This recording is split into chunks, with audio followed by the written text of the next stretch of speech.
You're listening to Midlife Side Quest, the Over the Hill Gaming Podcast. Here's your host, John Wall.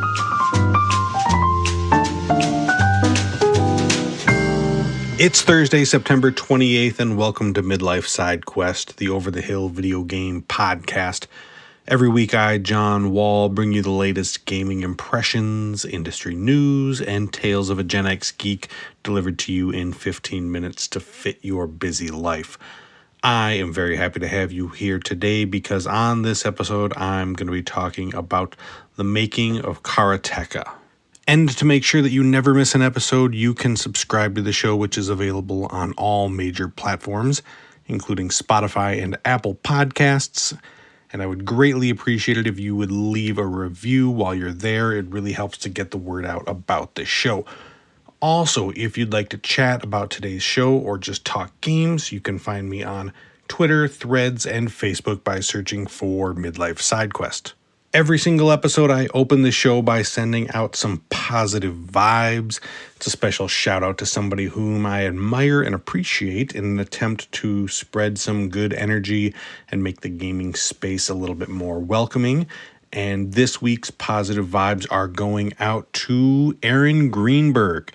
Aaron is the VP of Games Marketing over at Xbox, and while I don't know the man personally, he's always been such a positive voice in the gaming community from all the times I've interacted with him online or heard him speak about gaming.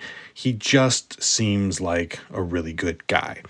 Now, I've been told repeatedly, it's not cool to like people from this big billion-dollar corporation.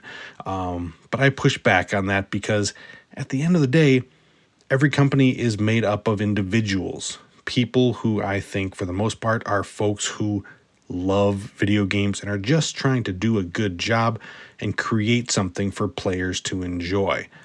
I feel like so many video game companies are super secretive and don't interact with the community outside of press releases.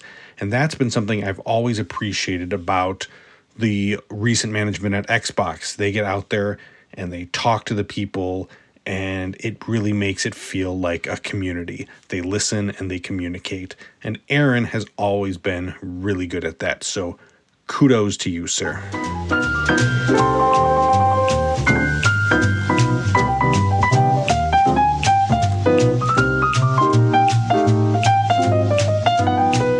When I was a kid, my older brother got a Commodore 64 when he graduated the 8th grade. This was 1986 or so. And it was the first home computer that my family had ever had. It was a huge deal back then in the 80s because not every household had a computer. Today we've got, at least a dozen devices in our homes that are connected to the internet. But back then it was a novelty and it was special. One of the main things I remember doing on it was playing video games.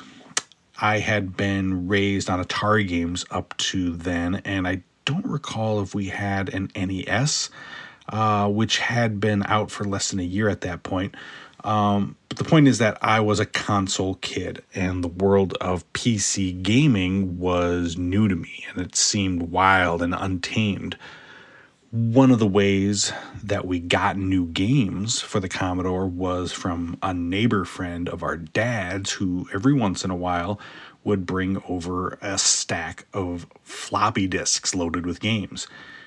If you're under 30, you can Google floppy disk to see what I'm talking about. There would be all sorts of crazy games on these disks, and one of those games was Karateka.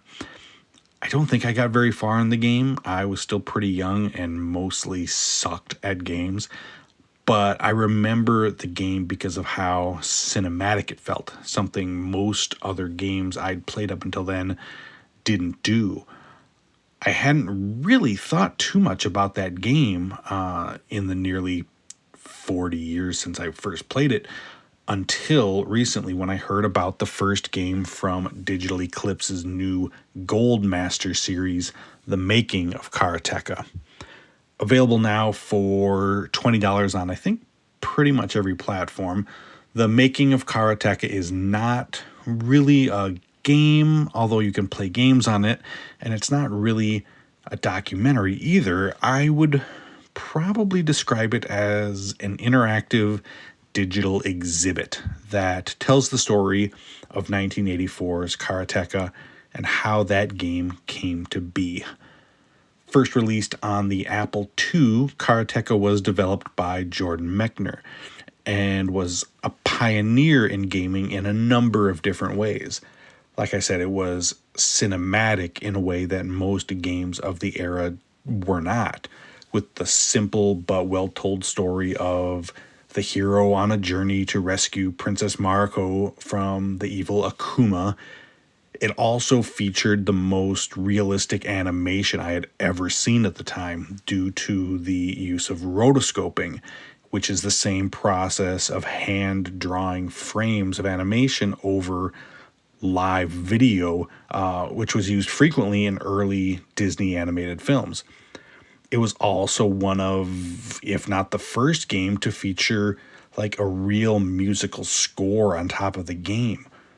All three of these things added up to an experience that was really unlike anything else I had ever seen before. The Making of Karateka covers every step of the game's development, told along a chronological timeline, which allows you to move back and forth throughout, digging deep into every little aspect of the game. It even goes back a step further, telling you about the games and some of the missteps taken before Karateka on Mechner's journey in game development, including Death Bounce, his riff on the popular game Asteroids. As you move along the timeline, you'll be able to read his journals that he kept as he developed his games, view the correspondence between he and the publishers, view concept art, and watch video interviews with himself, as well as other figures in the industry who were a part of his journey. And my personal favorite are the conversations between Jordan and his father, Francis, who was very important in the development of Karateka. Not only was Francis one of the models for the rotoscoping process, but as a talented classical musician, he composed the soundtrack for the game. He is an incredibly charming man, and the conversations between he and his son as they sit at the piano and reminisce about the game and the process of making it are wonderfully done and show what a family affair the development of this game was. One of the more interesting aspects of this making of is how they take advantage of this not just being a documentary, but an interactive experience. You can watch those Super 8 films that they shot in their yard for the animation, and you can take on and off different layers which overlay those sketches that he drew, as well as the sprites that ended up in the final game. And you can also play both Death Bounce and Karateka in all of their iterations along the way, including early prototypes of the games and the versions which appeared on the Apple II and the Commodore 64, as well as brand new remastered versions of both games, which is really cool. Playing through all of the versions of the game is also a stark reminder of how tough games of that era used to be and how much we have become accustomed to modern games going really, really easy on us. The Making of Karateka is a detailed and thoughtful and entertaining look at one of the most iconic and important video games of the 80s. I had so much fun just getting this behind the scenes and personal look at how this game was created. If you have an interest in the history of the games industry, this is a must play watch. I don't know how to talk about this thing sometimes. It's a great look at those early days. The work that Digital Eclipse is doing is really just tremendous, and I hope that they get a chance to continue this work for a long, long time.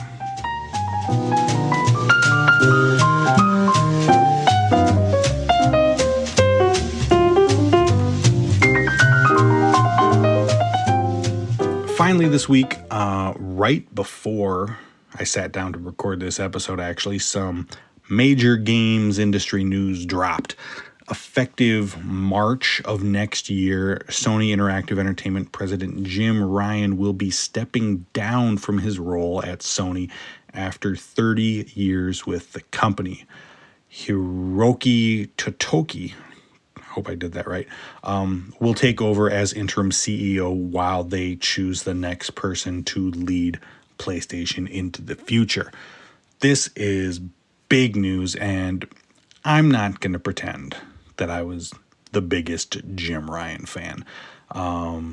I've talked about it before, from his comments about how older games are boring and people aren't interested in backwards compatibility, to the way he fought against cross-platform play, to a lot of the comments during the Activision Microsoft proceedings that, let's just say, stretched the truth a little bit. I've made my feelings clear before, and I'm actually excited about what this change could mean for the brand that I really enjoy.